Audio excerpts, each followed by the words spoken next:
नमस्कार, मैं हूं प्रभात और इस वीडियो में मैं आपको बताने जा रहा हूं कि मार्शल आर्ट में हुक पंचेस को किस तरह से ब्लॉक किया जाता है। दोस्तों, यदि आप वाकई में मार्शल आर्ट को सीखना चाहते हैं और आपके पास में कोई ट्रेनर नहीं है तो आप मार्शल आर्ट को मुझसे ऑनलाइन सीख सकते हैं। इस बारे में पूरी जानकारी के लिए आप ऊपर कॉर्नर पर आ रहे लिंक से वीडियो को देखिए। उस वीडियो में आपको आपके मार्शल आर्ट से संबंधित बहुत सारे सवालों के जवाब मिल जाएंगे और उस वीडियो के डिस्क्रिप्शन में आपको मार्शल आर्ट की ऑनलाइन ट्रेनिंग के बारे में पूरी जानकारी मिल जाएगी। तो दोस्तों, इस वीडियो में मैं आपको बताऊंगा कि मार्शल आर्ट में हुक पंचेस को किस तरह से ब्लॉक किया जाता है। तो आपको वीडियो को अंत तक ध्यानपूर्वक देखना है और समझना है। तो चलिए शुरू करते हैं।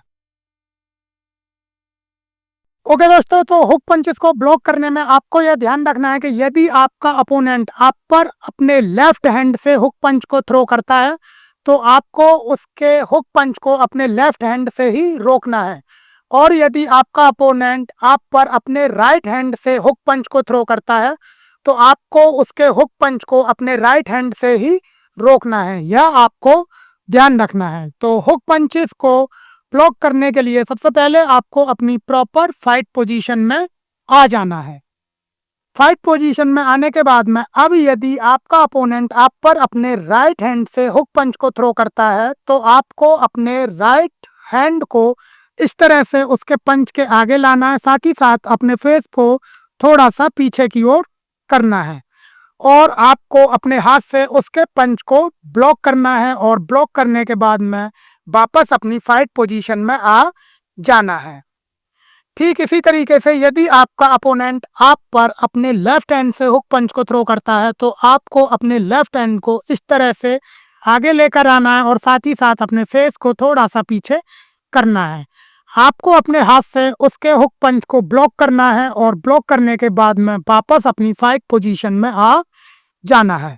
फिर से यदि आपका अपोनेंट आप पर अपने राइट हैंड से हुक पंच को थ्रो करता है तो आपको अपने राइट हैंड को इस तरह से उसके पंच के आगे लाना है और उसके पंच को ब्लॉक करना है। ब्लॉक करने के बाद में आपको वापस अपनी फाइट पोजीशन में आ जाना है। इसी तरह से यदि आपका अपोनेंट अपने लेफ्ट हैंड से आप पर हुक पंच को थ्रो करता है तो आपको अपने लेफ्ट हैंड को इस तरह से आगे लेकर आना है, उसके पंच को ब्लॉक करना है और फिर वापस अपनी फाइट पोजीशन में आ जाना है।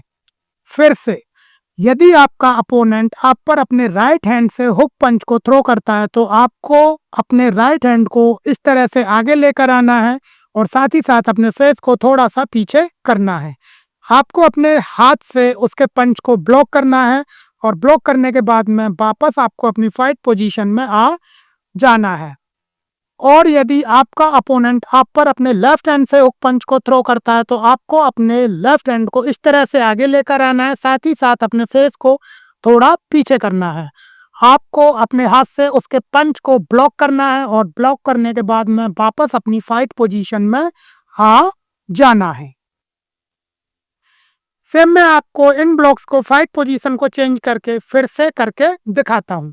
तो आपको अपनी प्रॉपर फाइट पोजीशन को बना लेना है। अब यदि आपका अपोनेंट आप पर अपने लेफ्ट हैंड से हुक पंच को थ्रो करता है तो आपको अपने लेफ्ट हैंड को इस तरह से अपने फेस के साइड में खोलना है और साथ ही साथ अपने फेस को थोड़ा सा पीछे की ओर करना है। आपको अपने हाथ से उसके पंच को ब्लॉक करना है और ब्लॉक करने के बाद में वापस अपनी फाइट पोजीशन में आ जाना है। ठीक इसी तरीके से यदि आपका अपोनेंट आप पर अपने राइट हैंड से हुक पंच को थ्रो करता है तो आपको अपने राइट हैंड को इस तरह से उसके पंच के आगे खोलना है, साथ ही साथ अपने फेस को थोड़ा सा पीछे करना है।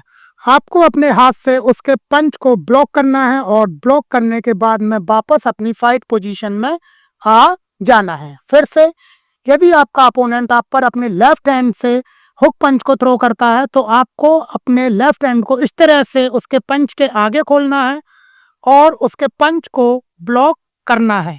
उसके बाद में आपको वापस अपनी फाइट पोजीशन में आ जाना है। फिर से यदि आपका अपोनेंट आप पर अपने राइट हैंड से हुक पंच को थ्रो करता है तो आपको अपने राइट हैंड को इस तरह से उसके पंच के आगे खोलना है उसके पंच को ब्लॉक करना है और वापस अपनी फाइट पोजीशन में आ जाना है।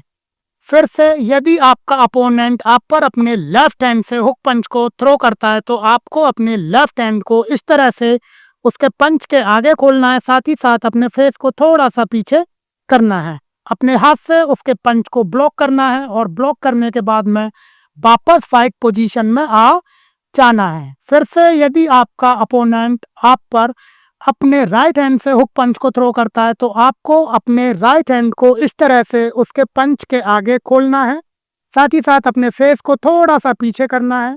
आपको उसके पंच को ब्लॉक करना है और फिर वापस अपनी फाइट पोजीशन में आ जाना है। तो इस तरीके से आपको मार्शल आर्ट में हुक पंचेस को ब्लॉक करना होता है। ओके दोस्तों, अब मैं आपको बताता हूं कि आपको हुक पंचेस के इन ब्लॉक्स को एक फ्लो में किस तरह से करना होता है। जब आप इन ब्लॉक्स को सही से करने लगें तो आपको इन ब्लॉक्स को एक फ्लो में करने की प्रैक्टिस को करना होता है, और वह किस तरह से करना है अब आप ध्यान से देखिए। तो सबसे पहले आपको अपनी प्रॉपर फाइट पोजीशन को बना लेना है। आपको एक फ्लो में यानी कि लगातार इन ब्लॉक्स को करना है और वापस अपनी फाइट पोजीशन में आ जाना है। तो इस तरह से, फिर से, इस तरह से, फिर से, इस तरह से। सेम मैं आपको फाइट पोजीशन को चेंज करके फिर से इन ब्लॉक्स को करके दिखाता हूं। तो आपको अपनी प्रॉपर फाइट पोजीशन को बना लेना है। आपको इन ब्लॉक्स को एक फ्लो में करना है और फिर से वापस अपनी फाइट पोजीशन में आ जाना है। तो इस तरह से, फिर से, इस तरह से, फिर से, इस तरह से। तो आपको इस तरह से इन ब्लॉक्स को एक फ्लो में करना होता है। ओके दोस्तों, अब मैं आपको बताता हूं कि आपको हुक पंचेस के इन ब्लॉक्स को तेजी के साथ किस तरह से करना होता है। तो जब आप इन ब्लॉक्स को एक फ्लो में करने लग जाएं तो आपको फिर इनको तेजी के साथ में करना होता है, और वह आपको किस तरह से करना है अब आप ध्यानपूर्वक देखिए। तो सबसे पहले आपको अपनी प्रॉपर फाइट पोजीशन को बना लेना है, इन ब्लॉक्स को तेजी के साथ में करना है और फिर वापस अपनी फाइट पोजीशन में आ जाना है। तो प्रॉपर फाइट पोजीशन को बनाने के बाद में तेजी से आपको इन ब्लॉक्स को करना है। तो ये, फिर से, ये, फिर से, ये। और सेम में आपको फाइट पोजीशन को चेंज करके इन ब्लॉक्स को करके दिखाता हूं। तो आपको अपनी प्रॉपर फाइट पोजीशन को बना लेना है, तेजी से इन ब्लॉक्स को करना है और वापस अपनी फाइट पोजीशन में आ जाना है। तो ये, फिर से, ये, फिर से, ये। तो इस तरह से आपको इन ब्लॉक्स को तेजी के साथ में करना होता है। ओके दोस्तों, तो यह था मार्शल आर्ट में हुक पंचेस को ब्लॉक करने का तरीका जो मैंने आपको बताया। इन ब्लॉक्स के द्वारा आप अपोनेंट के हुक पंचेस को आसानी से ब्लॉक कर सकते हैं। दोस्तों, मुझे उम्मीद है कि आपको अच्छे तरीके से समझ में आ गया होगा कि मार्शल आर्ट में हुक पंचेस को किस तरह से ब्लॉक किया जाता है। तो आप हुक पंचेस को ब्लॉक करने में मेरे द्वारा बताए गए इन ब्लॉक्स को कीजिएगा। तो दोस्तों, अपनी मार्शल आर्ट की प्रैक्टिस को करते रहिए मेरे साथ में। मिलता हूं मैं आपसे अगले वीडियो में।